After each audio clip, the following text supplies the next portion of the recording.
Bonjour à tous, alors aujourd'hui je vous propose donc un exercice du bac S de Nouvelle-Calédonie de mars 2019.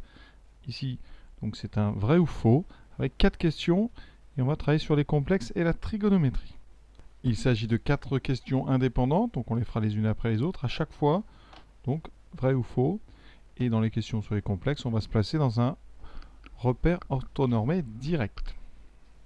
On considère une équation d'inconnu z, z fois z2 moins 8z plus 32 égale 0. C'est une équation du troisième degré, mais ça a déjà été factorisé.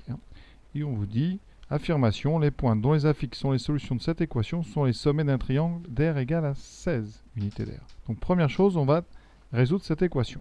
Donc cette équation, elle équivaut à z égale 0 ou z2 moins 8z plus 32 égale 0. On a donc déjà une solution, c'est z égale 0. Maintenant, la deuxième ici, équation, une équation du second degré. Donc ça, on va certainement tomber sur un discriminant négatif et donc des solutions complexes, non réelles. Alors les coefficients A vaut 1, B vaut moins 8, C vaut 32. Donc le discriminant, ça fait moins 8 au carré, moins 4 fois 1 fois 32. Donc ça c'est 64, moins ici. Alors si on veut rapidement, ça fait donc 4 fois 32, ça fait 64 fois 2.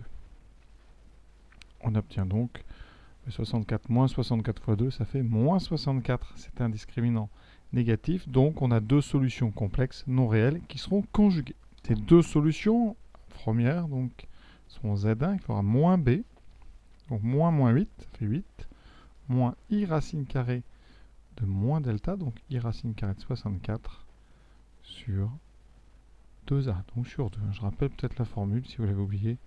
Moins B moins I racine de valeur absolue de delta ou moins delta divisé par 2A. Et pour l'autre, ça sera un plus.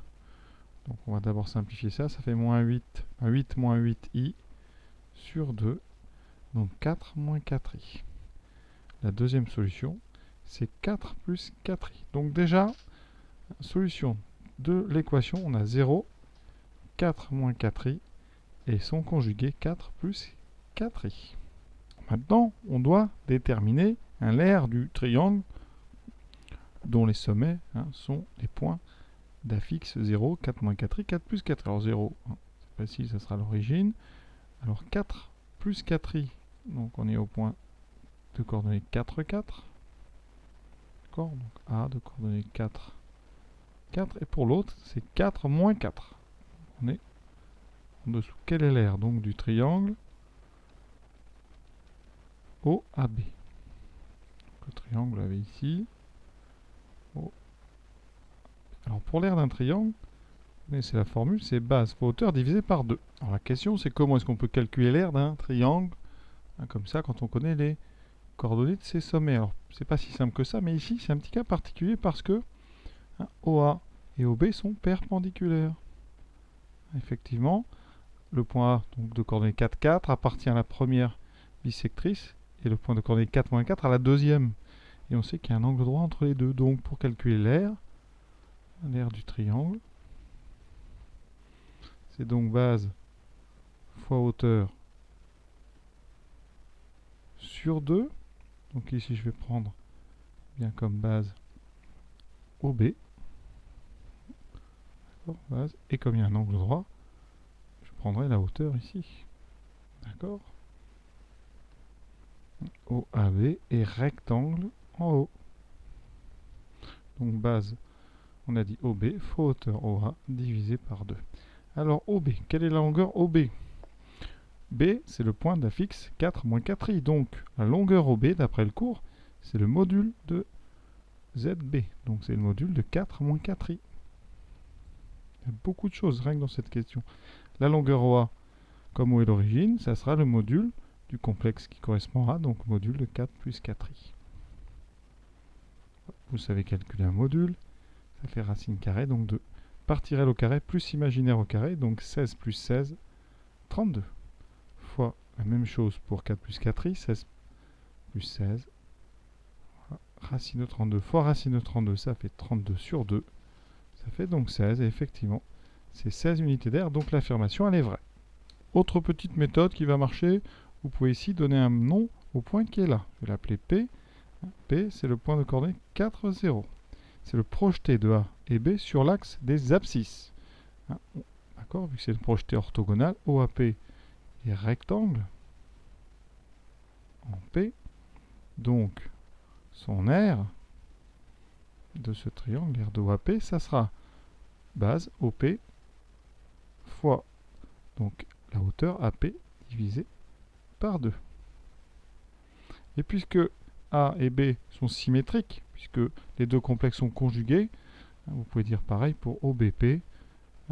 OBP, c'est un triangle qui est rectangle en P, donc son aire, c'est l'aire de OBP, ça sera la même, ça sera OP fois ici PB sur 2. Alors combien vaut AP, combien vaut PB? C'est simple, OP c'est 4, AP eh bien c'est l'ordonnée de A, c'est 4 sur 2, donc ça fait 4 fois 4, 16 sur 2, ça fait 8. Et pour l'autre, OP fait 4, et PB, c'est pareil ici, hein. On est à moins 4, mais en longueur, ça fait 4. Donc 4 fois 4, 16 sur 2, ça fait bien 8. Vous ajoutez, ça fera 16. Rappel, hein, donc la chose peut-être importante, c'est que si vous voulez, hein, ici, le module d'un complexe qui correspond à un point M, ça correspond à la longueur OM. Voilà pourquoi ici, quand j'ai parlé de OA, eh bien, j'ai dit que c'était le module de 4 plus 4i, et la longueur OB, module de 4 moins 4i. D'accord? Vraiment, c'est la chose importante d'ailleurs à retenir quand on fait du graphique avec les complexes. Deuxième question, donc on considère l'ensemble E, c'est l'ensemble des points d'affixe Z tels que Z moins Z3 module vaut module de Z plus Z3. Alors là, ça va reprendre la même idée qu'on vient de développer. Le module de Zm, c'est la longueur OM. Et une autre formule, module de ZA moins ZB, ça correspond à la longueur AB. Ça, c'est très très important. Et donc, on va l'utiliser. Donc, soit M, donc le point d'affixe Z. On va prendre le point A d'affixe 3. Ça veut dire que Z moins 3, c'est Zm moins Za. Et donc, après ce qu'on vient de dire, d'après le cours, module de Z moins 3, c'est module de Zm moins Za. C'est donc la longueur MA, ou la longueur AM, c'est la même chose. De même, en introduisant le point B de coordonnées, enfin d'affixe moins 3, on peut dire que Z plus 3, c'est Z moins 3. Ça, c'est plus difficile, il y a une petite subtilité. Donc, le module de Z plus 3, c'est le module donc de Zm moins le module, enfin moins Zb. Donc ici, ça fait module Zm moins Zb, donc c'est la longueur Bm. Ça veut dire que votre équation, géométriquement, elle correspond à AM égale BM. Et AM égale BM, vous devez le connaître parce que ça veut dire que ça équivaut à dire que M est équidistant de A et B. Ça veut dire que M est à la même distance de A et de B. Et donc ça, géométriquement, vous savez très bien normalement que M est donc appartient à la médiatrice du segment AB. Petit dessin rapide. On prend un segment AB. L'ensemble des points équidistants A et B, c'est la médiatrice du segment. Donc une droite perpendiculaire qui le coupe en son milieu. Vous voyez, chaque fois que vous prenez un point ici, par symétrie, vous obtenez un triangle isocèle. Donc un point qui est équidistant de A et de B. Ça veut dire que l'affirmation elle est fausse, ce n'est pas un cercle, c'est une droite. C'est la médiatrice d'un segment. Ici, mon segment AB. Donc, affirmation fausse. Il est probable d'avoir un cercle comme réponse, mais l'équation serait par exemple Z moins 3 quelque chose égale, alors, on ne va pas mettre 3, c'est par exemple Z moins 8 égale 3 dans ce cas-là. En posant le point A d'affixe 8, on aurait ici Zm moins Za, on aurait longueur AM qui vaudrait 3. Et là, ça ferait un cercle de centre A et de rayon 3. Si vous voulez un cercle de centre 0, il faut une équation du type module de Z égale 3. Ça veut dire que la longueur OM est égale à 3 et donc on a bien un cercle de centre O de rayon 3. Donc c'est pas du tout ce qu'on a, vous voyez, on a une égalité avec des Z des deux côtés. Troisième question, une suite de complexes. Et on a Mn, le point d'affixe Zn.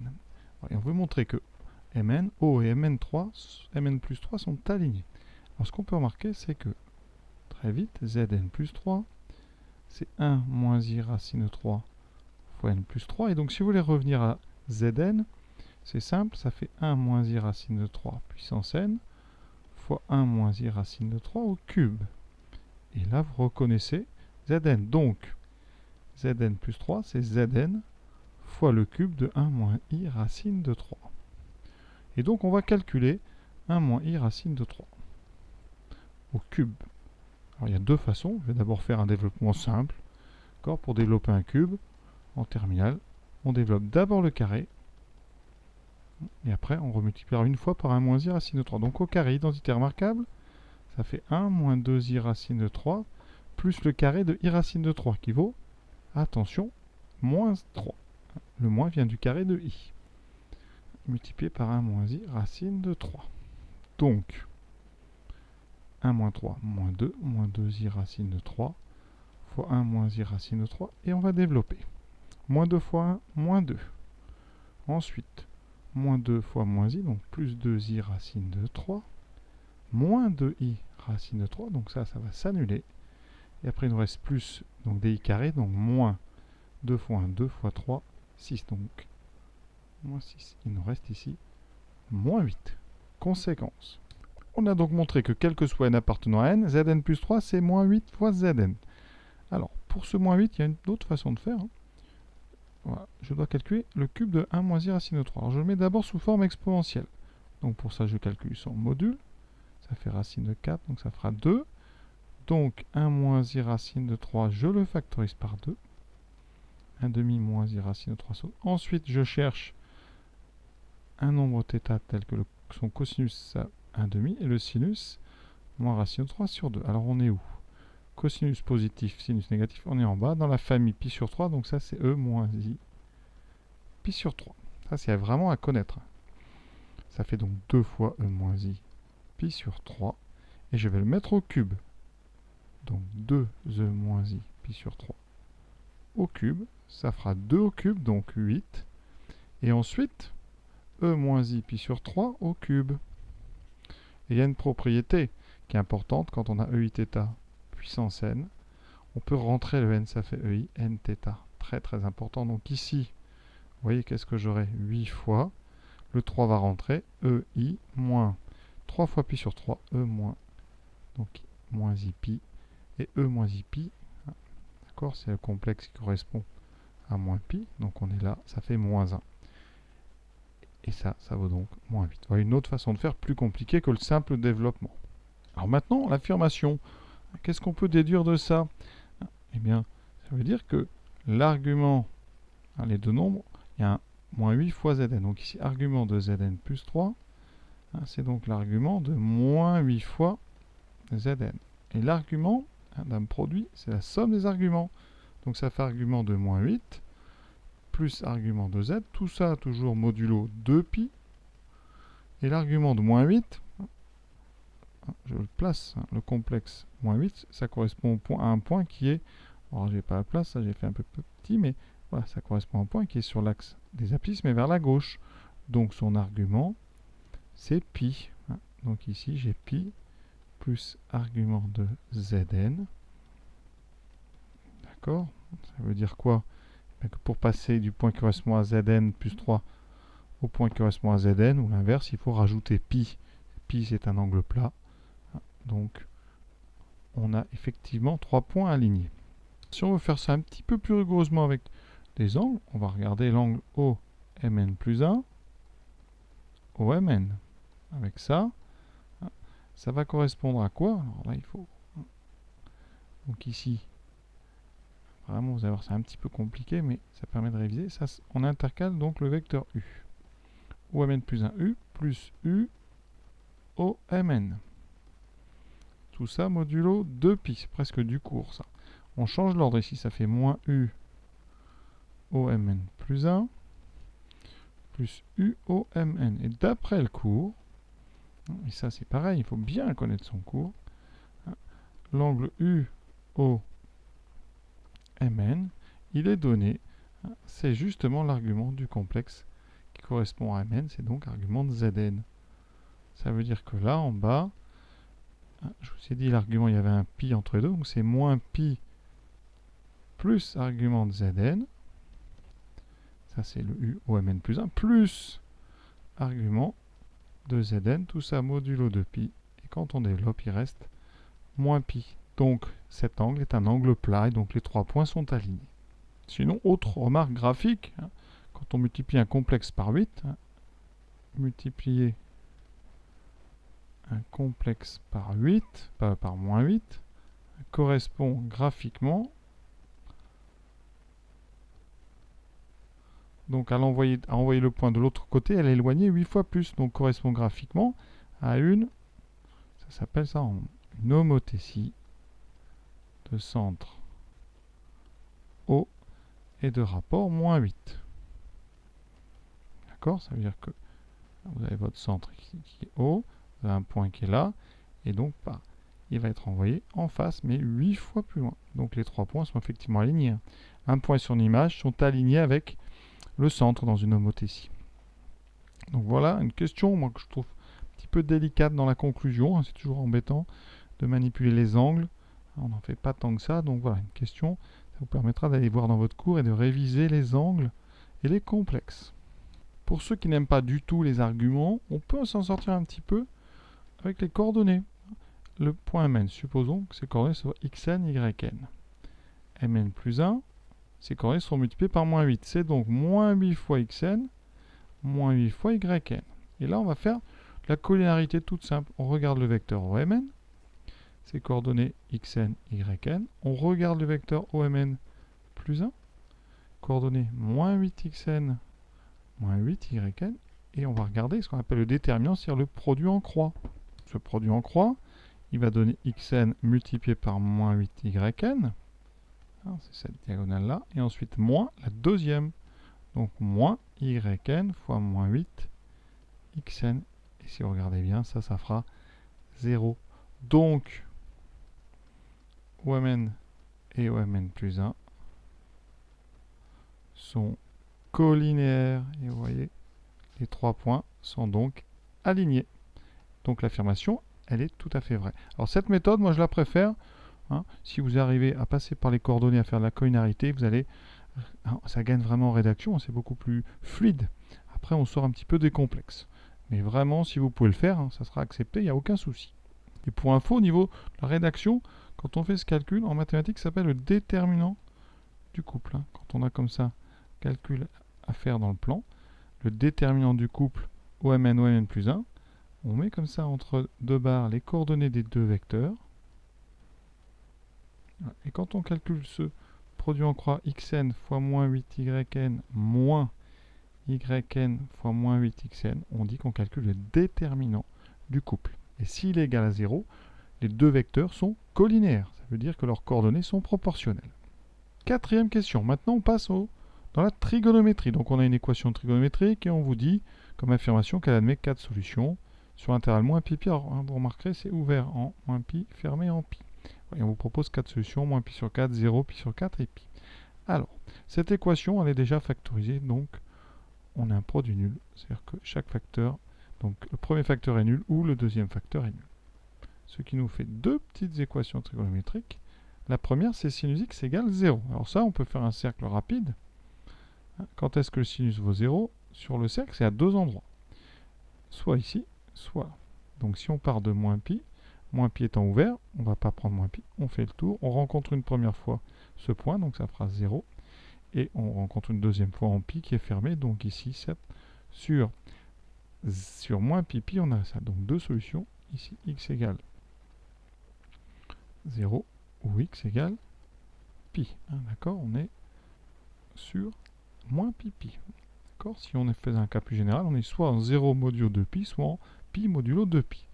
La deuxième, on a cos carré de x égale 1,5. Donc, deux possibilités. Le cosinus vaut la racine carrée de 1,5. Alors, racine carrée de 1,5, en trigonométrie, il faut savoir, ça fait 1 sur racine carrée de 2. Et en multipliant en haut et en bas par racine carrée de 2, on retrouve racine carrée de 2 sur 2. Ça, c'est connu. Donc, cos x vaut racine carrée de 2 sur 2 ou moins racine carrée de 2 sur 2. On va regarder pareil sur un cercle où est-ce qu'on est. On est toujours donc entre moins pi et pi. Racine de 2 sur 2, ça correspond à la famille pi sur 4. Et moins racine de 2 sur 2, ça correspond à moins pi sur 4. Donc on est soit ici, soit là, ou alors, pour le moins racine de 2, soit ici, d'accord? Le cosinus racine de 2 sur 2, c'est pour pi sur 4 et moins pi sur 4. Pour moins racine de 2 sur 2, c'est 3 pi sur 4 et 5 pi. Alors ici, on ne sera pas 5 pi sur 4, ça sera moins 3 pi sur 4. On doit être entre moins pi et pi. Donc quand on part de moins pi, on part d'ici, on va rencontrer moins 3 pi sur 4, moins pi sur 4, pi sur 4 et 3 pi sur 4. Donc les solutions ici, on va les noter. Ici c'est x égale pi sur 4 ou moins pi sur 4. Et ensuite ici x égale 3 pi sur 4 ou moins 3 pi sur 4. Donc moi je trouve 1, 2, 3, 4, 5, 6 solutions. Et on vous en proposait que 4. On ne proposait pas, donc ici, 3 pi sur 4 et moins 3 pi sur 4. Donc l'affirmation, elle est fausse. Alors vous pouvez vérifier si vous voulez. En 3 pi sur 4. Alors, regardons ça en haut. Je vais avoir donc, je calcule 2 fois le cosinus carré de 3 pi sur 4 moins 1. Alors, cosinus 3 pi sur 4, je vous ai dit, c'est l'opposé de celui de pi sur 4. C'est donc racine de 2 sur 2 avec un moins, donc moins racine de 2 sur 2 que vous mettez au carré. Moins 1. Quand on le met au carré, ça, le moins disparaît, ce qui fait 2 fois le carré de racine de 2, donc 2 sur 4. Moins 1, on tombe sur 4 sur 4, 1 moins 1, on tombe bien sur 0. Donc, 3 pi sur 4 est solution, ce qui fait que l'affirmation est fausse. Voilà, cette vidéo est terminée. J'ai essayé d'être, on va dire, concis pour la 4e question. On a tout de suite résolu dans moins pi. Pi, on aurait pu résoudre dans R et après regarder ce que ça donnait, mais ça perdrait du temps. Donc, il faut quand même être efficace. Voilà. Donc, en espérant que ça vous ait plu, à très bientôt.